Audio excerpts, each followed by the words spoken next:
तर अंबानीनंतर अदानी ग्रुपचा गणेशोत्सवात प्रवेश चिंचपोकळीच्या चिंतामणी गणेश मंडळाशी करार झालाय। अंबानीनंतर अदानी ग्रुपचा गणेशोत्सवात प्रवेश झालेला आहे। गणेशोत्सव मंडळासोबत विशेष भागीदारी करण्यात आली आहे। अदानी ग्रुपनं मुंबईच्या गणेशोत्सवात औपचारिकरित्या प्रवेश केला।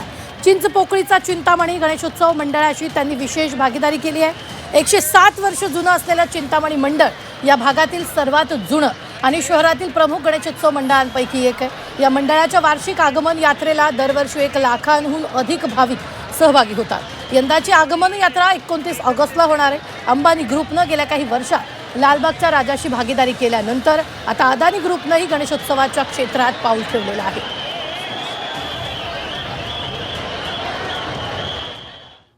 आता कोणी लालबागच्या राजाबरोबर पार्टनरशिप करत आहे, कोणी चिंतामणीच्या राजाबरोबर करत आहे। ही स्पर्धा जी चालली आहे, आमचे देवसुद्धा तुम्ही सोडले नाहीत, आमचे देव तुम्ही सोडत नाहीत आणि फडणवीस बरं का आम्हाला जैन जीवरती ज्ञान देत आहेत।